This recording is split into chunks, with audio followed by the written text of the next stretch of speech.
여러분 안녕하세요. 제12회 대학원 학생성공 스토리 특강에 찾아주신 여러분 환영합니다. 저는 오늘 사회를 맡은 성대방송국 58기 아나운서 김명진입니다. 특강을 시작하기에 앞서 몇 가지 안내사항 말씀드리겠습니다. 먼저 참석자 확인을 위해 줌에 접속하신 이름을 학번과 성명으로 변경해 주시기 바랍니다. 이름은 화면 아래에 참가자 버튼을 클릭한 후 본인의 이름 옆에 생성되는 더보기 버튼을 통해 변경하실 수 있습니다. 또한 화면 오른쪽 상단에 보기 버튼을 클릭하시면 화면 조정이 자유롭게 가능하니 보시기 편한 화면으로 특강 시청하시기 바랍니다. 그리고 학생성공센터에서 운영 중인 대학원생을 위한 프로그램 몇 가지 안내하겠습니다.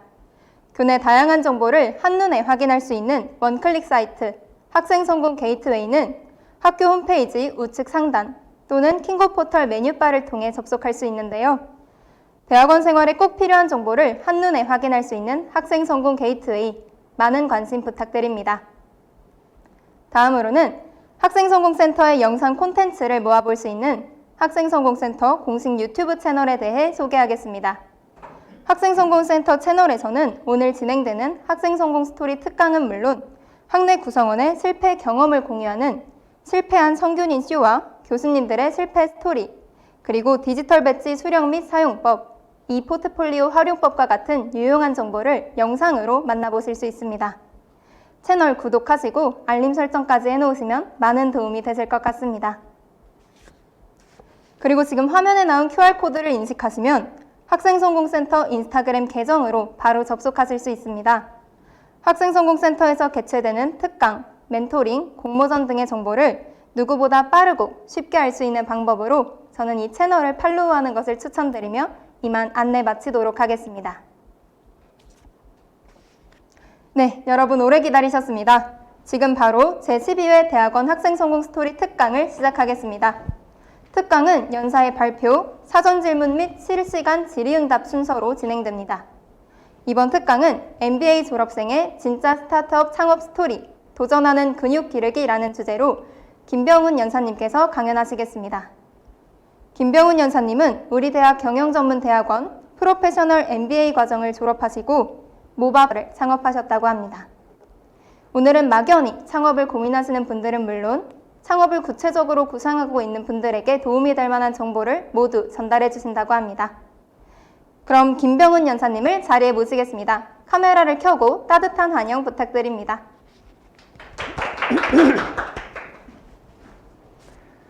네, 안녕하세요 여러분. 오늘 소개해 주신 대로 모바라는 서비스를 창업한 김병훈이라고 합니다. 그리고 본교에 이제 PMBA라고 하는 과정을 11기로 올해 1월에 졸업을 했고요. 오늘 이렇게 특강으로 초대를 해주신 이제 센터분들께 너무 감사드립니다. 창업을 하면은 이렇게 사람들 앞에서 나와서 말을 하는 경우가 되게 많은데요. 오늘은 이렇게 버추얼로 화면을 보면서 하니까 조금 색다르긴 합니다. 오늘 이 짧은 시간이지만 1시간 동안 이런 분들이 들었으면 좋겠다라고 생각을 해봤어요. 제가 처음에 이 특강 제안을 받았을 때 제안 주신 분한테 좀 우스갯소리로 성공하지 못한 사람도 나와도 되는 건가요? 이렇게 물어봤었거든요. 그랬더니 이제 하고 싶은 일을 하고 있는 게 성공이다라고 해주셔서 그러면은 제가 지금 하고 싶었던 일, 창업을 하게 된 이야기를 좀 들려드리면 여러분들 중에 이제 도움이 되시지 않을까라고 해서 강연을 좀 구성을 해봤고요. 저 같은 경우에는 이따 말씀드리겠지만 학부는 창업이라든지 뭐 소프트웨어하고 전혀 관련이 없는 것에서 출발을 했어요.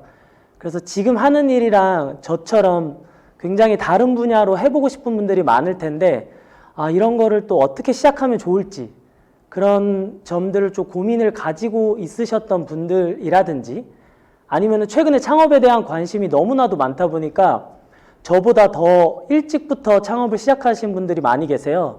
그래서 창업에 일이라도 관심이 있으신데 이걸 어디서부터 시작을 해야 할까라는 거를 좀 고민을 해보셨던 분 아니면은 이제 저처럼 MBA의 진학을 고려하셨던 분들이라고 하면은 오늘 좀 1시간이 의미가 있을 것 같은데요.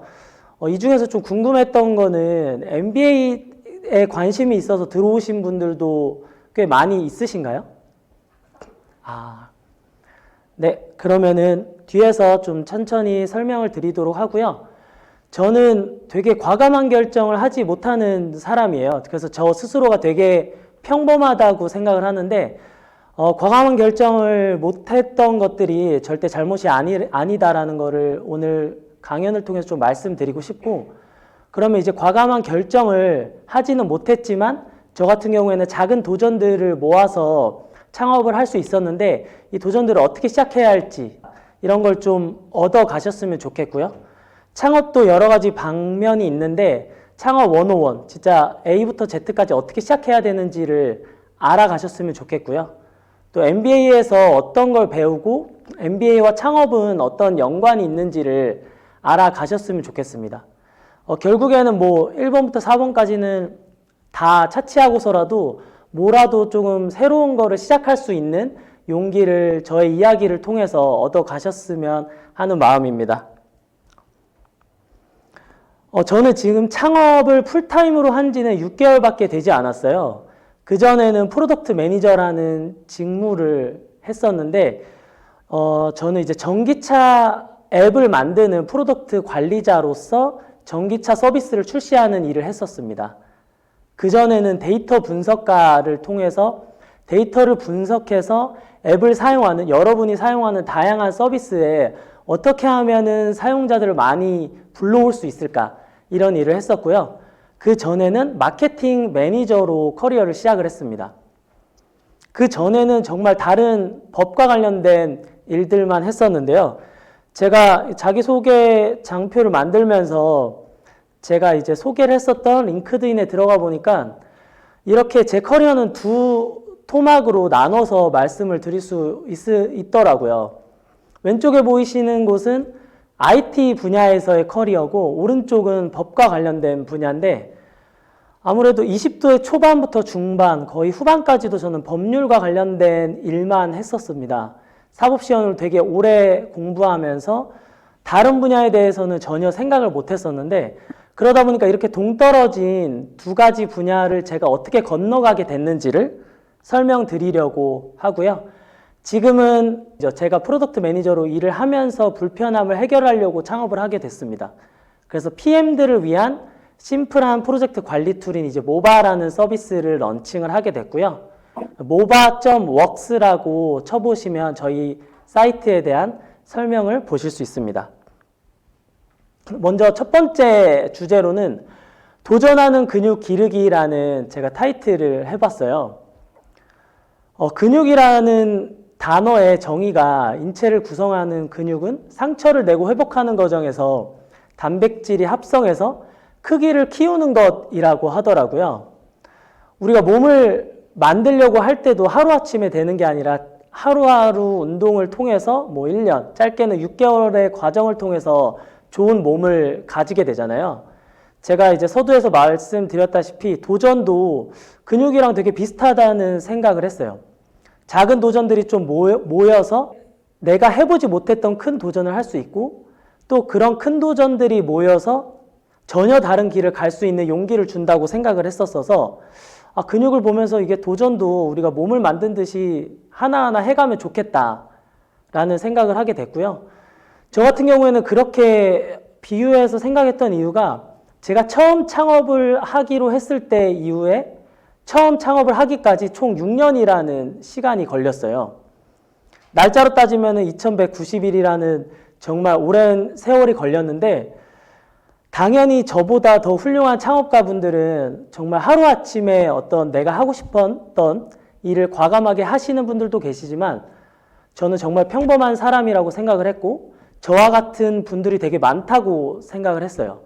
그래서 저처럼 이렇게 6년이나 걸렸던 과정을 어떻게 창업으로 변환을 해 갔는지를 말씀을 드리고 싶었습니다. 제가 이렇게까지 오래 걸렸던 이유는 저는 저의 약간 근간에 원인이 있다고 생각을 했는데, 제가 법학을 전공하면서 법이라는 거는 여러분도 아시다시피 좀 유지를 하고 어떤 사회 시스템을 지키는 일들을 하는 학문이잖아요. 지금도 저는 이제 법학이라는 학문을 굉장히 좋아하는데, 그러다 보니까 저의 사고방식이나 저의 행동의 근거가 되는 백그라운드들이 안전한 것을 지키는 쪽이었지 새로운 곳을 이제 발전시켜가는 것이랑은 굉장히 달랐던 것 같아요. 장표에 나온 것처럼 창업은 대신에 새로운 거를 만들어가는 거고 보통 이제 제로 투 원이라고 하는데 아예 없던 것에서 하나의 서비스를 만들어가는 변화를 창조해내는 분야이기 때문에 정말 두 개가 굉장히 상반되어 있죠. 그래서 저는 더 오래 걸렸던 것 같아요. 근데 여기 계시는 분들은 저보다 당연히 이런 거를 단축시킬 수도 있겠지만 저의 백그라운드 자체가 이랬기 때문에 저는 창업을 더 저와 관련이 없는 것이라고 생각했고 그래서 하나하나 돌다리를 두드려 보면서 가다 보니까 총 6년이라는 시간이 걸렸습니다. 처음에 저는 법학을 시작하면서 계속 실패만 했어요. 제가 이제 법학 학문을 고르고 사법시험을 준비했던 이유도 나름대로 제가 대한민국에서 공부를 제일 잘하지는 않지만 좀 엉덩이를 붙이고 시험을 준비하는 것에는 좀 장점이 있다고 생각을 해서 시작을 하게 되었는데 이게 5년 가까이 떨어지니까 내가 이것하고 정말 안 맞는 사람이구나 라는 생각을 처음 하게 됐어요. 그래서 제가 그때 했던 행동이 새로운 분야의 사람들을 만나러 모임에 나가기 시작했습니다. 이게 지금 보면 되게 간단해 보이지만 저희가 하던 일에서 관성에서 벗어나서 누군가 다른 일을 하는 사람을 찾아가서 그 사람을 만난다는 게 생각보다 쉽지가 않더라고요. 그래서 저는 처음에 했던 게 그 당시에 굉장히 스타트업의 초기로서 뭐 지금의 토스나 뱅크샐러드와 같은 서비스들이 한 2년 정도 되면서 막 성장해 가던 때여서 그런 거를 하는 분들, 그런 일을 하는 분들을 만나면서 이런 분들은 어떻게 이 일에 뛰어들었는지를 좀 얘기를 듣기 시작했습니다. 그러면서 나도 그러면은 스타트업의 아이디어는 가지고 있었던 것들이 많았었으니까 이 아이디어를 내가 공모전에 참여해서 나도 이 일을 할 수 있을까? 라고 해서 구글에서 주최하는 스타트업 공모전에 제 아이디어를 출품하기로 하고 그 프로그램에 참여하게 됐어요. 근데 이 프로그램이 좀 좋았던 거는 단순하게 뭐 아이디어를 내고 발표를 해서 뽑는 게 아니라 한 2주 정도는 데이터 공부라든지 창업에 필요한 과정들을 안내해 주고 2주간의 교육 프로그램을 이수한 다음에 저만의 아이디어를 이제 투자자분들 앞에서 설명을 하는 자리다 보니까 그때 당시에 이제 데이터라는 학문을 처음 접하게 됐습니다. 거기에서 좀 흥미를 느끼고 우리가 말로 떠드는 것보다는 숫자라고 하는 정량적인 지표를 가지고 남을 설득할 수 있는 것에 매료가 돼서 좀 국비 지원으로 뭐 R 프로그래밍이나 파이썬 같은 거를 직접 공부를 하면서 법에서 조금씩 멀어졌었습니다. 그 당시에 제가 또 운이 좋게 구글 스타트업 공모전에서 우승을 하게 되면서 IT 매체, 지금 블루터라고 하는 IT 매체가 있는데요. 거기서 인턴 기자를 할 수 있는 기회를 얻게 됐어요. 그러다 보니까 뭐 기자라는 직업도 생소한데 IT 매체다 보니까 IT 스타트업이나 그쪽에서 일하는 분들을 취재하면서 기사를 쓰는 일을 하면서 또 새로운 분야로 넓혀갈 수 있었어요. 이걸 통해서 저는 당장 내가 창업을 한다는 생각보다는 이 IT 인더스트리에 발을 담그고 일을 할 수 있는 조금 더 큰 도전을 하게 되었습니다. 그때 당시에 이제 사진들인데요. 처음으로 지금처럼 나와서 내가 하는 서비스들을 소개해 보기도 하고 그때 이제 미국 구글로 또 보내주시기도 해서 실리콘밸리에 있는 여러 회사들의 창업가들 뭐 거기에 일하는 분들, 개발자분들을 만나면서 그분들의 뭐 생각, 철학들을 되게 많이 배웠던 과정이었습니다. 이때 당시가 2017년에서 한 2017년 12월 정도 됐었는데요. 제가 이렇게 좋은 기회를 얻고 그때 당시에 투자자분들로부터 명함도 많이 받았었어요. 그때는 제가 법학만 했었으니까 법에서 느꼈던 불편함을 해결할 수 있는 법률 컨텐츠를 플랫폼화하는 사업을 구상을 했었는데 그렇게 명함을 많이 받고도 내가 과연 창업이라는 걸 할 수 있나? 내가 감히 내 걸 할 수 있어? 이렇게 또 이게 뒤로 움츠리게 되더라고요. 아무리 그런 도전을 제 딴에는 많이 했다고 하더라도 이건 내가 할 수 있는 영역이 아니다 하고 또 한 발 물러서게 돼서 결국에는 외국계 기업에 취업하는 포트폴리오로만 활용을 하고 로지텍 코리아라고 하는 마우스 키보드를 만드는 외국계 회사에 입사하게 됩니다. 근데 이때 당시에 업무 자체는 굉장히 재밌었어요. 이제 여러분들도 잘 아시는 뭐 롤드컵이라든지 e스포츠와 관련돼서 선수들이나 뭐 게임을 하시는 분들은 로지텍 마우스를 워낙 많이 쓰다 보니까 되게 자유로운 분위기에서 e스포츠라고 하는 또 떠오르는 분야를 경험할 수 있었고 외국계의 자유로움과 뭐 재택근무가 보장되는 새로운 업무 환경에 취해 있다 보니까 뭐 한 3년 반 정도를 되게 편안하게 커리어를 쌓아가면서 창업을 잠시 잊고 커리어를 쌓는 데에만 좀 집중을 했었습니다.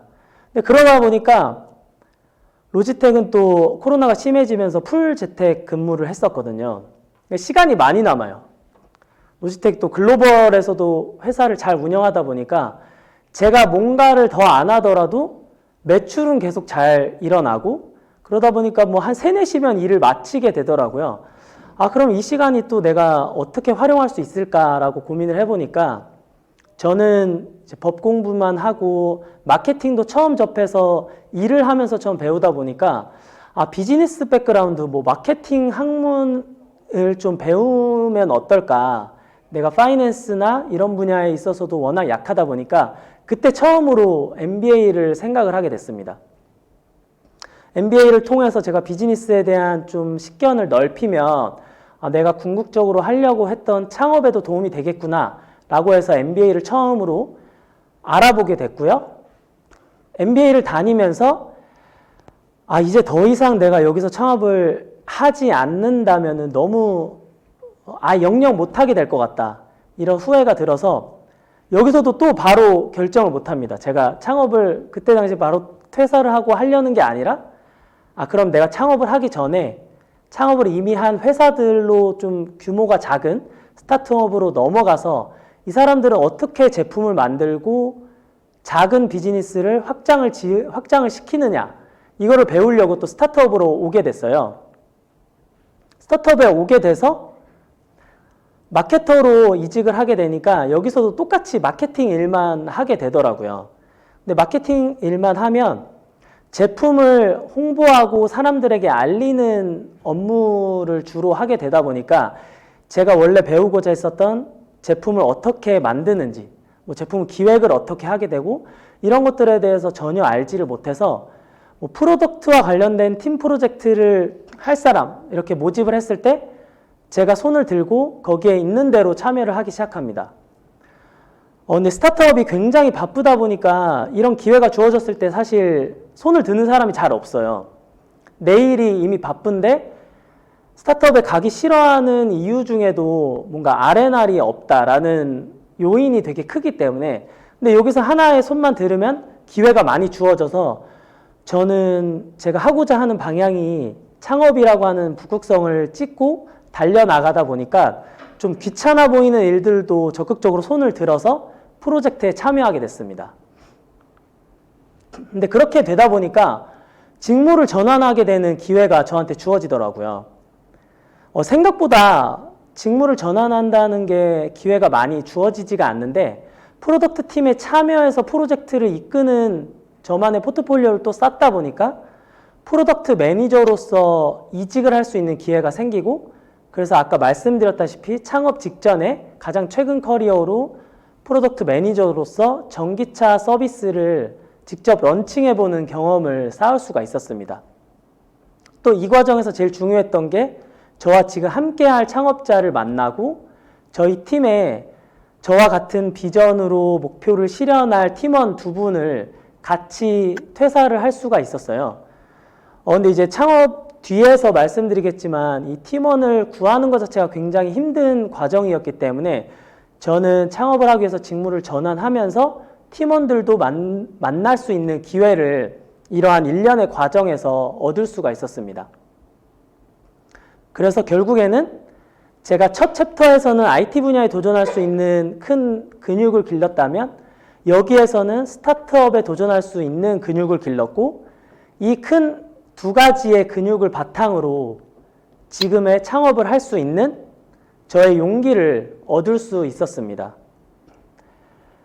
돌이켜보면 되게 긴 시간이고 거칠 때는 내가 창업할 수 있을까라고 고민을 했었는데 이렇게 일련의 과정들이 합쳐져서 결국에는 지금의 창업을 할 수 있었고 단단한 저만의 팀빌딩을 할 수 있었기 때문에 여러분들이 지금 하시는 어떤 작은 액티비티들도 저는 이제 커넥팅 더 다츠라는 점들이 연결된다라는 말은 너무나도 많이 해서 이런 표현보다는 저희가 그 작은 행동 등을 할 때는 연결될지 사실은 안 그려지잖아요. 저도 그랬고 뒤돌아봤을 때나 연결되는 거지 이거를 그래서 선이 연결된다는 표현보다는 근육을 만들듯이 하나의 작은 도전들을 컴파운드 되도록 좀 만들어 가시면 좋겠다라는 이야기를 여러분들께 하고 싶었습니다. 이게 비단 창업이 아니더라도 저는 전혀 새로운 분야에도 똑같이 적용을 할 수 있다고 생각을 하고 있기 때문에 어떤 분야더라도 작은 도전을 큰 도전으로 만들어 가고 궁극적으로 하고 싶은 일을 할 수 있을 때까지 찾지 못했더라도 조급해하지 말고 천천히 페이스대로 달려 나가시는 것을 권장해드리고 싶습니다. 이 다음으로는 이제 창업 101이라는 챕터로 창업을 그럼 어떻게 해야 될까를 말씀드리고 싶은데요. 저보다 더 훌륭하신 창업가 선배님들도 많고 서비스를 이미 성공시켜서 엑시트라고 하죠. 실제로 돈을 많이 번 분들도 계신데 제가 그런 분들 이야기는 유튜브에도 워낙 많고 제가 감히 할 수 없는 말들이 많더라고요. 대신에 이제 저는 창업을 시작할 때 좀 답답했던 게 나는 당장 창업을 하고 싶은데 그럼 뭐부터 해야 되냐. 뭐 아이디어를 만들고 거창한 서비스를 어떻게 만들어야 하는지 얘기들도 너무나도 중요하지만 당장 내가 내일 창업을 한다고 했을 때 그럼 뭐부터 해야 되는지를 알려주는 분들은 좀 적더라고요. 그래서 저는 이제 풀타임으로 창업을 한 지 6개월밖에 되지 않았으니까 이 창업 101 당장 여러분이 내년도 1월부터 창업을 한다라고 생각을 했을 때 어디로 달려가야 하는지를 그 부분에 있어서는 제가 더 도움을 드릴 수 있을 것 같아서 A to Z 어떻게 실행을 해야 되는지 그리고 창업을 나중에 하실 거라도 이 타임라인에 맞춰서 학교를 다니시면서 한번 이터레이션을 돌면 이 감이 잡히거든요. 그래서 이 부분을 따라 하셨으면 좋겠다라는 생각에서 24년 창업 타임라인을 먼저 보여드리는 장표를 만들었습니다. 지금 이제 오늘이 11월 24일이잖아요. 그러면 내년 1월까지 지금 한 6주 정도 기간이 남았는데 제가 6주 동안 해야 될 거는 뒤에서 한번 자세히 말씀드리고 당장 창업을 한다고 했을 때 먼저 달려갈 곳은 성균관대 학생분들이나 대학원생 분들이 여기에 들으러 오셨기 때문에 캠퍼스타운 입주 경진대회를 준비하시는 거를 첫 번째로 추천드리고 싶어요. 이 학교에서 되게 좋은 프로그램인데 이거를 활용하시는 분들이 생각보다 많진 않더라고요. 성균관대 캠퍼스타운에 입주를 하시게 되면 사무실 공간을 주고 창업과 관련된 멘토링 프로그램을 진행해주고 사업화 지원금도 많지는 않지만 자금도 함께 지원을 해줍니다. 그래서 이거를 가장 먼저 지원을 하시고 1월에 프로그램이 열리기 때문에 이 프로그램을 시작으로 창업을 처음 시작을 해보셨으면 좋겠습니다. 그럼 이제 입주 경진대회를 준비하면 우리가 서류를 쓰게 되는데 그걸 가지고 국가에서 진행하는 예비 창업 패키지에 비슷하게 지원을 할 수가 있어요. 여기에 자금은 최대 1억이고 한 평균적으로 6, 7천만 원의 자금을 주기 때문에 성균관대학교의 사업화 지원 프로그램보다는 조금 더 큰 규모고 더 좋은 혜택을 받을 수 있기 때문에 1월에 내가 지원한 서류를 가지고 그대로 예비 창업 패키지를 준비하시면 됩니다. 근데 예비 창업 패키지가 요새 창업을 하시는 분들이 너무나도 많아요. 너무 빨리 시작하시고 뭐 회사를 다니다가도 학부생도 하실 수 있고 직장인도 하실 수 있는 프로그램이다 보니까 경쟁률이 뭐 100대 1, 150대 1 가까이 되다 보니까 여기서 한 번에 합격하기가 좀 힘듭니다. 근데 이제 국가에서 창업 프로그램을 잘 해둔 게 이 여기서 떨어진 분들을 대상으로 패자부활전처럼 신사업 창업 사관학교라는 프로그램 또 3월에 열어줘요. 이때 자금 규모는 절반 정도 한 평균 4천만 원의 금액이지만 그것조차도 큰 금액이기 때문에 또 2월에 지원한 것을 조금 보완해서 신사업 창업 사관학교에 지원을 하실 수가 있어요. 이렇게까지 1분기를 한번 돌아보시면 아, 내가 어떤 부분에서 좀 빈틈이 있구나라는 감이 어느 정도 생기는데 이걸 가지고 민간 투자 프로그램들, 뭐 우리가 보통 VC라고 많이 표현을 하는데 직접적으로 투자를 하는 회사들이 프로그램이 굉장히 많이 열리는 시기이기 때문에 수시로 열리는 프로그램을 내가 아카이빙 해놨다가 나에게 맞는 프로그램에 지원을 하시면 됩니다. 그러면은 제가 앞서 말씀드렸다시피 뭐 아이디어를 검증하고 우리가 프로덕트 마켓 핏이라고 하는데 내 아이디어가 시장에 먹힐지를 검증하는 뭐 좋은 이야기들은 워낙 많은데 이 세 가지를 먼저 해야 하는 이유는 여기서 요구하는 것들이 사업 계획서 그리고 계획서를 바탕으로 서류를 통과하면 사업 발표 자리 크게 이 두 가지로 이루어지는데 이 두 가지를 계속 돌면서 내가 당장 창업을 하지 않더라도 창업에 관한 감을 익히고 내가 하려는 아이디어에 대한 최소한의 검증을 할 수 있기 때문인데요. 그래서 이 사업계획서를 계속해서 써보면서 계획서를 바탕으로 나의 플랜에 어디에 구멍이 있는지를 찾아가는 과정이라고 이해해 주시면 되겠습니다. 그래서 먼저 성균관대 캠퍼스타운은 빠르게 소개를 드리면 아까 말씀드린 대로 입주경진대회 프로그램이 1월부터 진행이 되죠.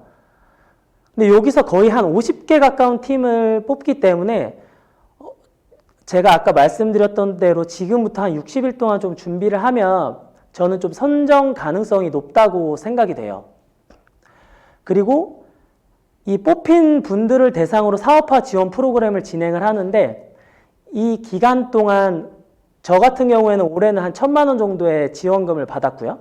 내년도에는 여기서 더 많은 금액을 준다고 하셔서 내년도에 더 많은 혜택이 있을 것으로 예상이 돼서 꼭 입주경진대에 선발이 되셔서 5월부터 9월까지 한 1,000만 원 이상이 되는 돈으로 내 제품, 내 서비스를 처음 만들어보는 경험을 하실 수 있습니다.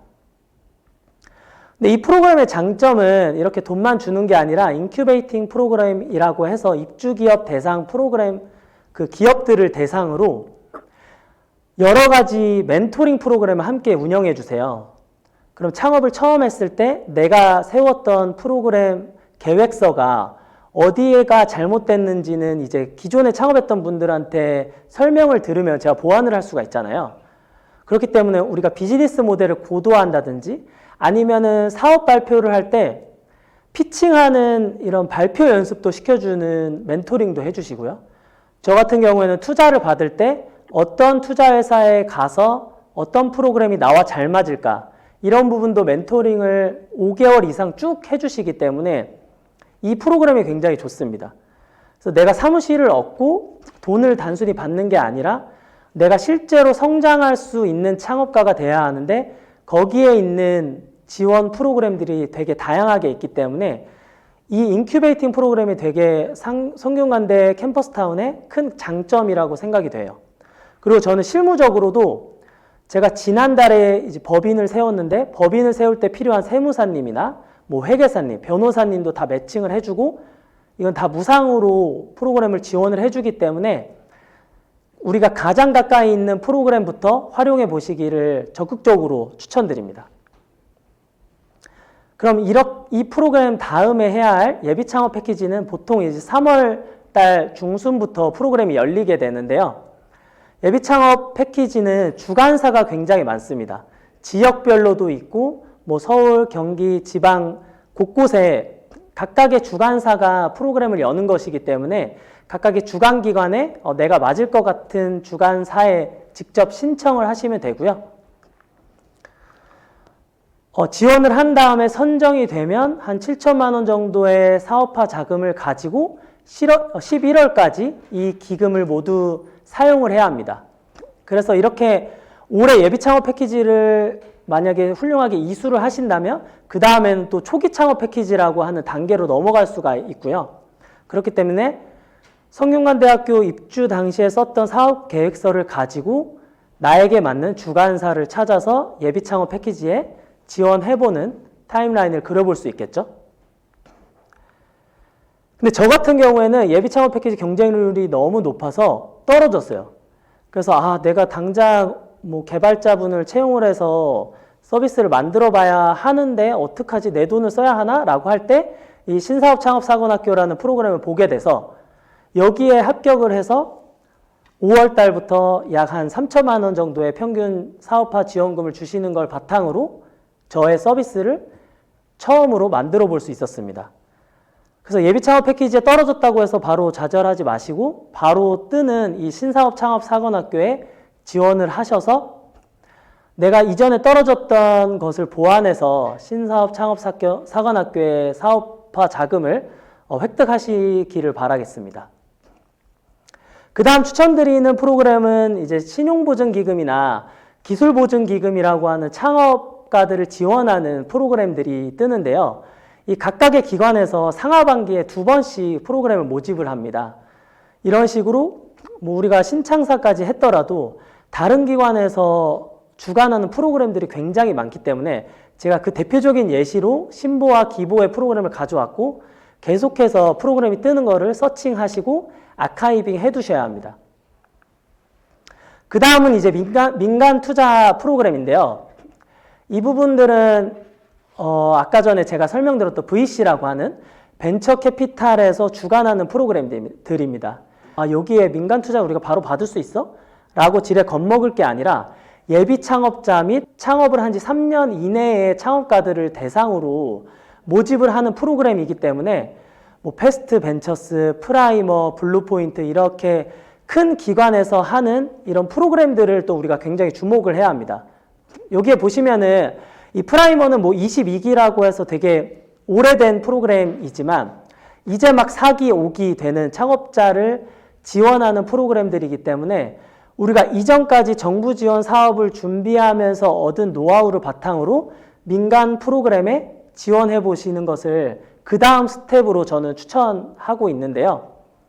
대신에 이 프로그램은 최소한 1억에서 최대한 3억까지의 돈을 주고 지분을 직접 가져갑니다. 저희가 이제 투자를 받는 개념이 뭐 단순하게 뭐 1억이라는 돈을 뭐 무상으로 주는 게 아니라 저희가 주식회사를 설립하고 상장은 되어 있지 않지만 우리의 비상장 주식을 서로 교환하는 것이기 때문에 굉장히 큰 금액을 주다 보니까 아예 그냥 사업 계획서만 있는 것만으로는 좀 합격하기가 쉽지는 않습니다.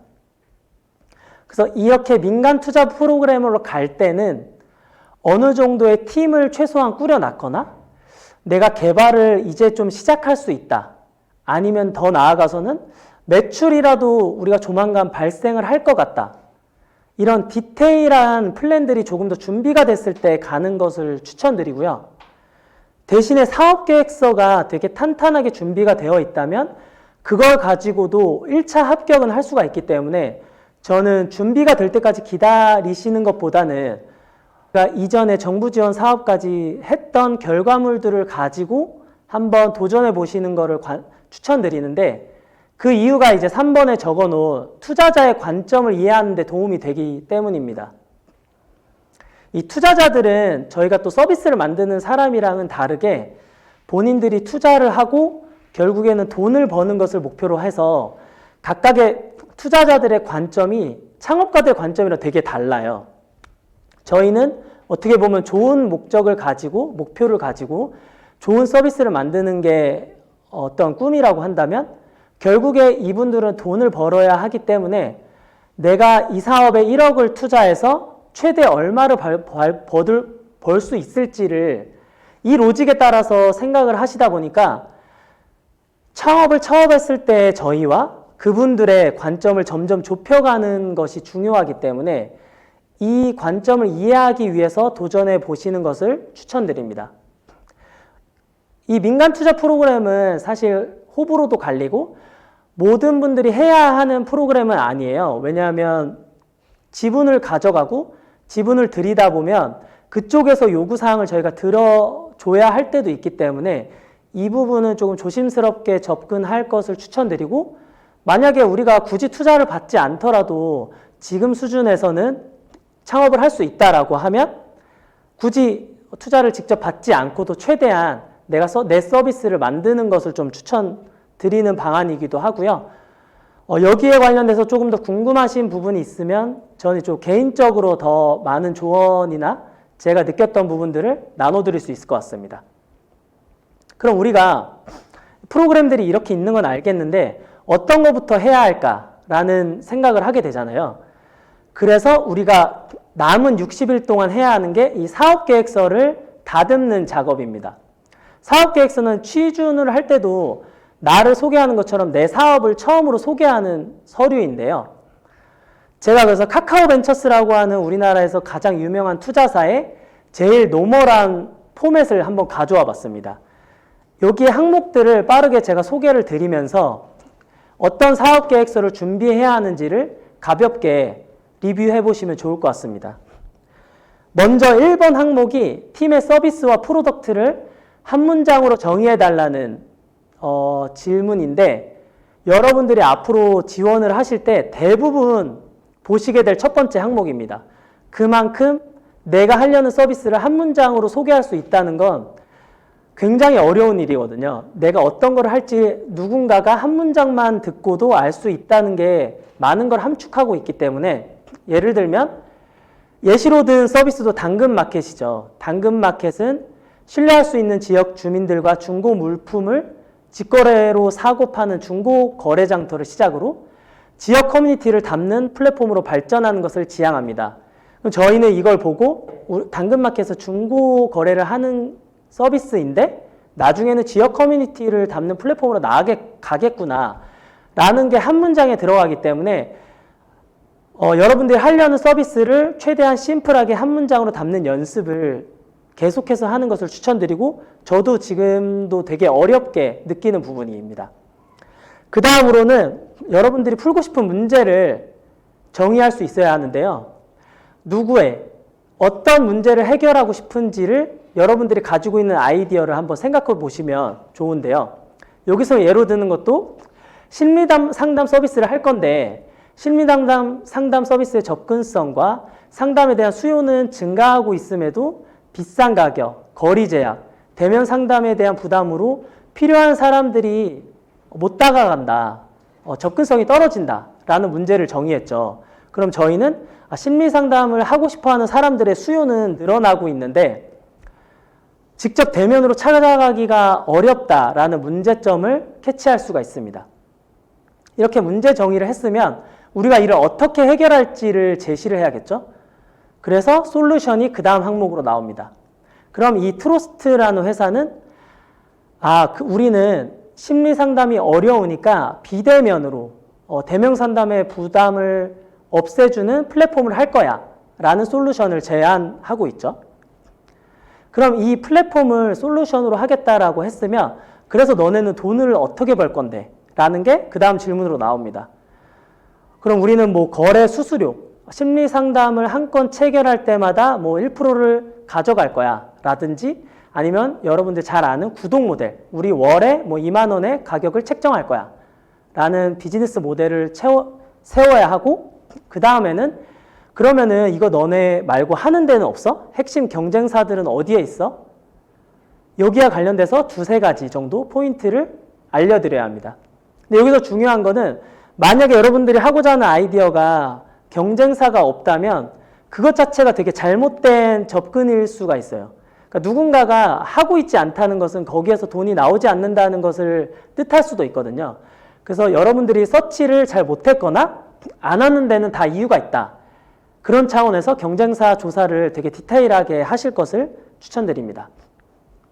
그 다음에 이제 팀 이력이고, 팀이 왜 잘할 수 있을지가 나오는데, 그래서 최근의 트렌드는 1인 창업자를 선호하지 않고 2인 이상의 팀을 선호하는데, 그 이유가 창업팀에 대한 리스크를 팀원들이 했을 때 되게 롱텀하게 해결할 수 있을 거라고 생각들을 많이 하시기 때문에, 이건 우리나라뿐만 아니라 미국에서도 YC라고 하는 회사에서도 2인 이상 팀을 선호합니다. 그래서 이제 아이디어가 있다면 이 포맷에 맞춰서 쭉 써보시고요. 잘 써진다면 되게 논리의 흐름이 잘 이어진다는 것이기 때문에 이걸 가지고 서비스를 기획해 보시는 것을 그 다음 단계로 가져가셨으면 좋겠고, 이걸 가지고 주변 사람들한테 많이 물어보세요. 내가 이런 사업계획서를 가져갔는데 공감이 돼? 이 문제 포인트 너도 공감할 수 있어? 이러시면서 모든 투자 프로그램들이 팀을 원하기 때문에 나와 함께할, 나의 비전에 공감할 팀원들을 구하는 스텝을 다음 단계로 하셨으면 좋겠고요. 근데 이 부분은 사실 가장 먼저 하셔도 됩니다. 뭐 우리가 해결하려는 문제를 나중에 찾더라도 일단은 창업을 하려고 하는 사람들이 있다면 팀을 먼저 찾으시는 것도 저는 좋은 방안이라고 생각합니다. 그래서 1번부터 4번까지가 가지고 프로그램에 지원을 해보시고, 이 내년도 1, 2분기에 프로그램을 지원하면서 동시에 서비스를 기획하고 기획서가 나온다면 개발까지 어떻게 해서든지 시작해 보시는 것을 추천드립니다. 팀을 구하는 게 굉장히 어려운데 저는 함께 일해본 경험을 좀 가장 우선적으로 생각하는 입장이라서 학교에서 구하시든지 아니면 사이드 프로젝트 플랫폼들이 요새 많아서 이런 플랫폼들에 들어가서 뭐 사이드 프로젝트를 하면서 함께 구해보시는 것을 추천드립니다. 그 외에 이제 제가 사전 질문에도 받은 항목인데, 창업을 할 때 이제 준비하면 좋은 것들을 알려달라고 하셨었어요. 우선적으로 만약에 이제 문과분들이라면 개발 지식을 어느 정도 쌓으시는 것을 추천드리고요. 우리가 제품을 어떻게 만들어야 할지, 어떤 제품 개발 로직이 있는지는 창업가가 어느 정도 머릿속에 있어야만 나중에 개발이 될 때도 우리가 진행 상황을 체크할 수 있기 때문에 개발 지식 공부를 지금 시간이 되실 때 조금 하시는 걸 추천드립니다. 그리고 의외로 우리가 제품을 개발하고 만드는 데에만 집중을 하는데 결국에는 사업가는 돈을 만들어야 하는 사람들이라 파이낸스 공부를 하시는 것도 학문 공부에서는 저는 제일 중요한 부분인 것 같아요. 그래서 파이낸스를 보시면서 내가 이야기하는 내 서비스가 숫자로는 어떻게 앞으로 나아갈 수 있는지를 공부하시는 것을 적극 추천드립니다. 그와 동시에 이제 정보와 관련된 뭐 창업 강의, 행사, K-스타트업이라고 하는 정부 지원 프로그램이 담겨있는 홈페이지는 주기적으로 들어가셔야 하고요. 이 창업가들이 본인의 경험을 나눠주는 것을 굉장히 좋아하고 서스럼 없이 생각을 하는데 본인들이 그만큼 도움을 받았던 경험을 가지고 있어서입니다.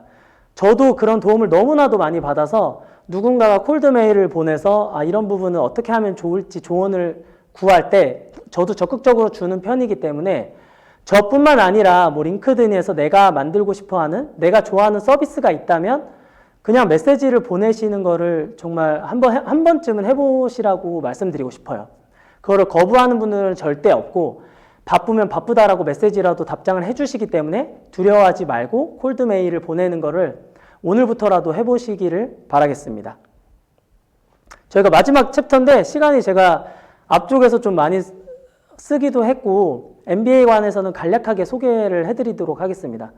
저는 앞서 말씀드린 대로 이 파이낸스를 공부하는 게 창업가로서 굉장히 중요한 학문적인 요인이고 내 비즈니스라는 거를 저는 경영학을 전공한 분들과 다르게 한 번도 안 배워봐서 MBA를 하기로 시작을 했고 사실 해외 MBA도 하고 싶었지만 해외 MBA를 가려면 내가 지금 커리어를 쌓고 있는 걸 다 포기하고 수입도 없는 상태에서 외국을 나가야 되기 때문에 국내로 지역을 한정 지었게 됐고요.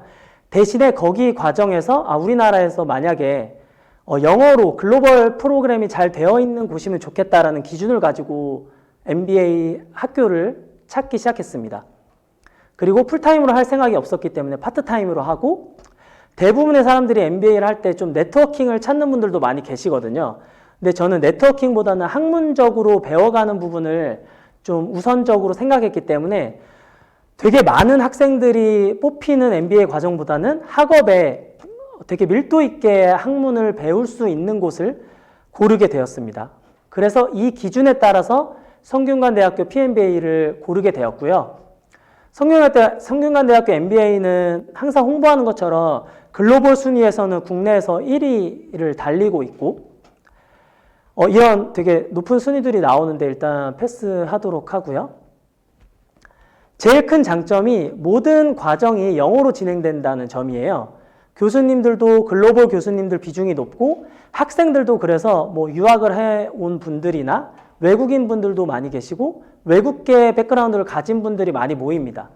그리고 지금 켈리 스쿨이라고 하는 인디애나 학교에 그 MBA 프로그램과 교류를 맺고 있어서 여러분들이 원하시면 듀얼 디그리 프로그램을 신청해서 성대 학위와 인디애나 학위를 동시에 취득할 수 있는 장점도 있기 때문에 그런 면에서 저에게 가장 적합했고 글로벌 인사이트, 저는 이제 창업 아이템 자체도 글로벌로 무조건 가야 한다고 생각을 했기 때문에 그 기준에서 저에게는 정말 만족스러운 프로그램이라고 좀 소개를 드리고 싶습니다.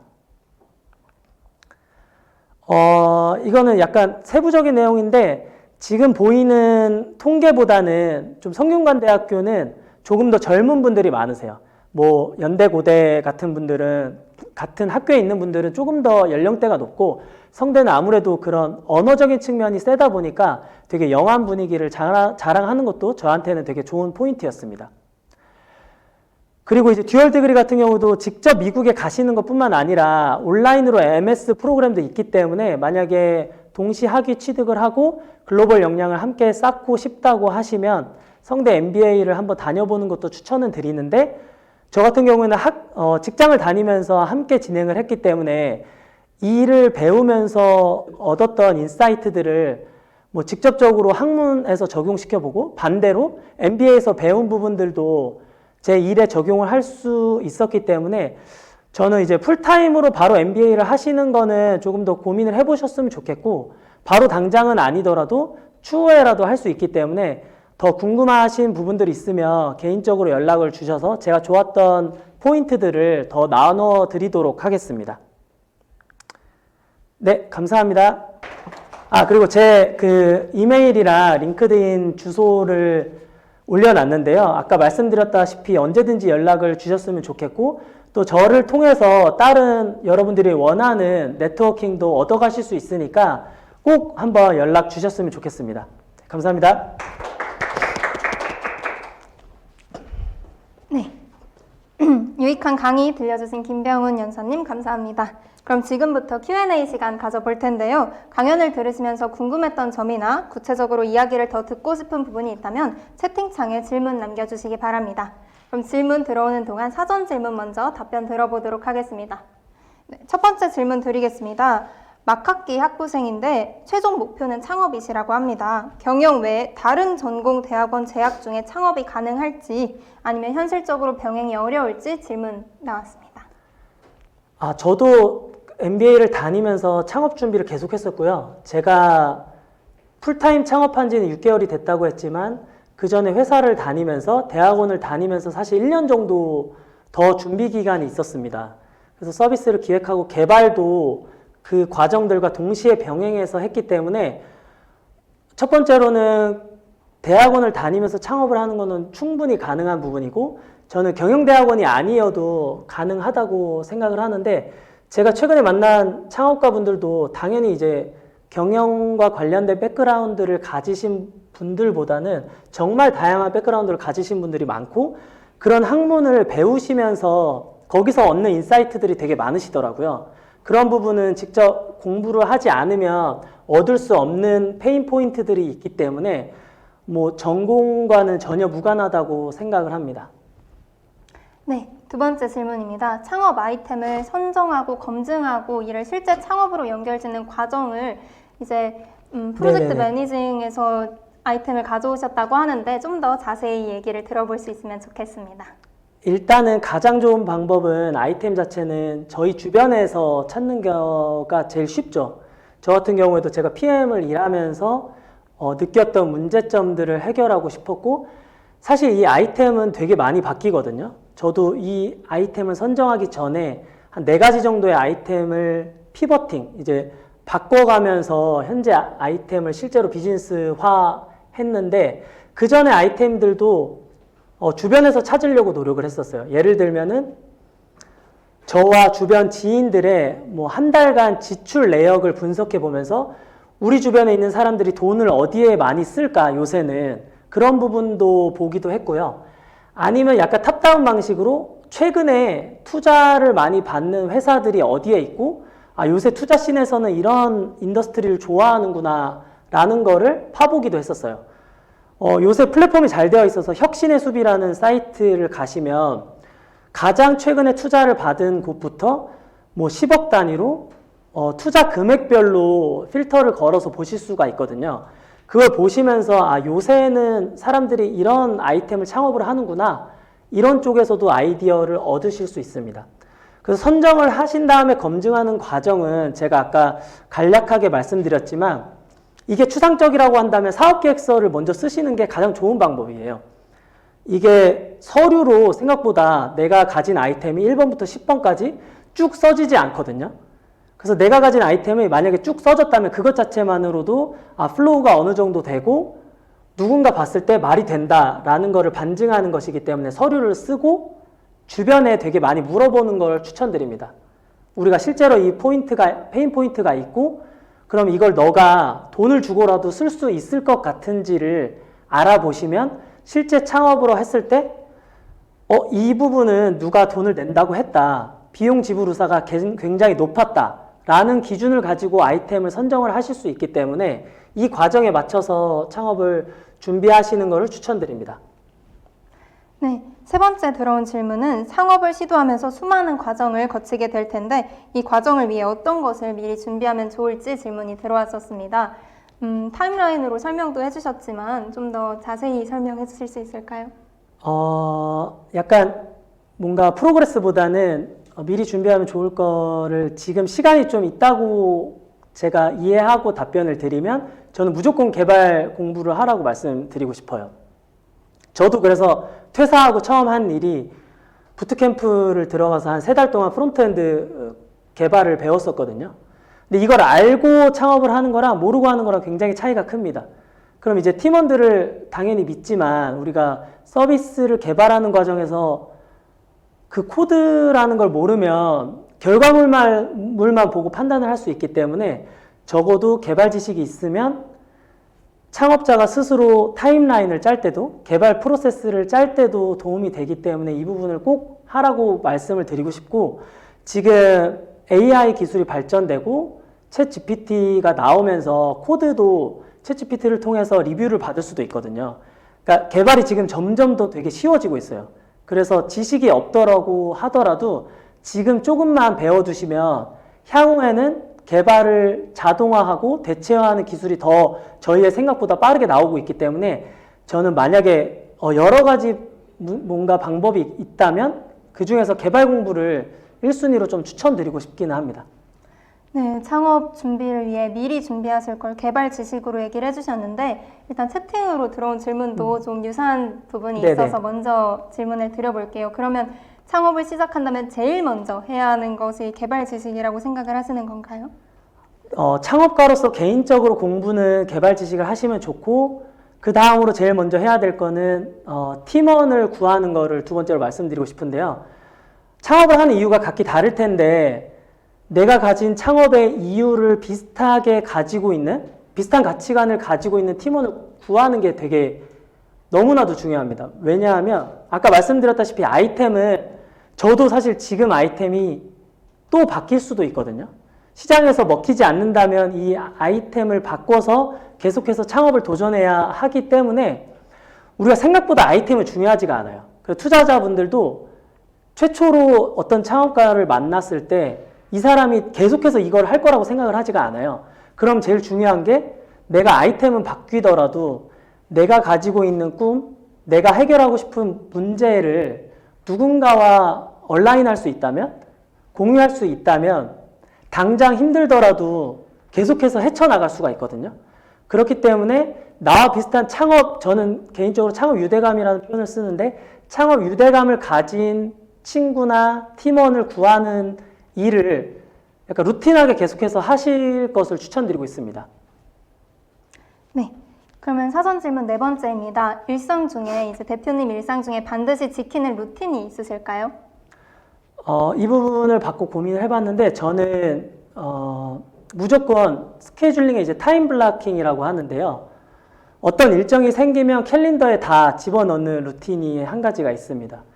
왜냐하면 아까도 뭐 질문 주신 것 중에 이제 대학원과 병행으로 할 수 있냐 이런 부분도 물어봐 주셨고, 지금도 당연히 학부일을 하면서 여러 가지 업무를 사이드 프로젝트를 하시든 알바든 되게 많은 걸 하고 있으실 텐데, 그럴 때에 내가 시간을 주도적으로 쓰려면 캘린더에 시간 단위별로 내가 어떤 일을 하겠다라고 집어넣지 않으면 저희가 생각보다 굉장히 생산성이 떨어지게 하루하루를 보낼 수가 있거든요. 그래서 무조건 어떤 업무를 캘린더에 집어넣고, 그 다음으로 두 번째로 하는 일은 요일별로 저 같은 경우에 테마를 좀 정해놨어요. 월화수목금이 있으면 월요일 같은 경우에는 창업과 관련된 행정 일만 하고요. 화요일은 창업과 관련된 마케팅 일만 합니다. 이런 식으로 요일별 테마를 정해 놓으시면 그 일상에 맞게 내가 하루하루 해야 할 일들이 자연스럽게 루틴화 할 수 있어서 이런 부분들을 좀 추천드리고 싶어요. 네, 일정 관리 부분에서 루틴을 얘기를 해주셨습니다. 그럼 이제 채팅으로 들어온 질문 드려보도록 하겠습니다. 이전에 실제로 개발 창업 교육을 받으셨던 분이신 것 같은데요. 민간이나 정부 창업 지원을 받으려면 웹 앱 서비스는 기본적으로 이 비즈니스 모델을 녹여져 있어야 한다는 생각이 들었는데 이것이 맞는지 문의 주셨습니다. 일단은 답부터 말씀드리면 정부 지원 사업에 있어서는 BM이 기본적으로 녹여져야 하는 거 맞는 것 같아요. 왜냐하면 이 부분은 좀 바라보는 기준이 다르기 때문이기도 한데요. 오히려 민간 투자 프로그램을 갔을 때는 당장의 BM을 중요하게 생각을 하지 않으시는 분들도 많이 계시는데요. 만약에 서비스 자체가 워낙 좋다면 우리가 이전에 봤던 대로 단순하게 MAU를 늘려서 그 다음에 돈을 벌 수도 있다고 생각을 하기 때문에 그런 부분이 조금 후순위로 밀리지만, 정부 지원 사업 같은 경우에는 당장 지원금을 주고 이것을 바탕으로 수익화하는 부분에 있어서 좀 더 고려를 많이 하시기 때문에 두 개를 나눠서 말씀드리면, 정부 지원 프로그램을 하실 때는 BM 부분을 좀 더 신경을 많이 쓰셨으면 좋겠고요. 민간 투자 프로그램을 하실 때는 정부에 비해서는 상대적으로 덜 해도 된다라고 말씀드리고 싶습니다. 네. 네. 그럼 이상으로 질의응답 시간 이것으로 마무리하도록 하겠습니다. 지금까지 MBA 졸업생의 진짜 스타트업 창업 스토리, 도전하는 근육 기르기라는 주제로 강연해주신 김병은 연사님이었습니다. 감사합니다. 네, 여러분 제12회 대학원 학생성공 스토리 특강 유익하셨나요? 저는 개인적으로 이번 특강을 들으면서 작은 도전들이 큰 도전을 이루기까지 도전 근육을 만드는 방법부터 실제 창업을 하려면 어떤 프로그램들을 미리 준비해야 하는지 정말 창업 101 A부터 Z까지 배울 수 있었던 것 같습니다. 여러분께서도 이번 특강이 유익하셨기를 바라며 화면에 보이는 QR코드에서 채팅창의 URL에서 만족도 조사 참여해 주시기 바랍니다. 대학원생 여러분에게 도움이 될 수 있는 대학원 학생성공 스토리 특강을 진행하기 위함이니 잠시 시간을 내셔서 여러분의 소중한 의견 남겨주시면 감사할 것 같습니다.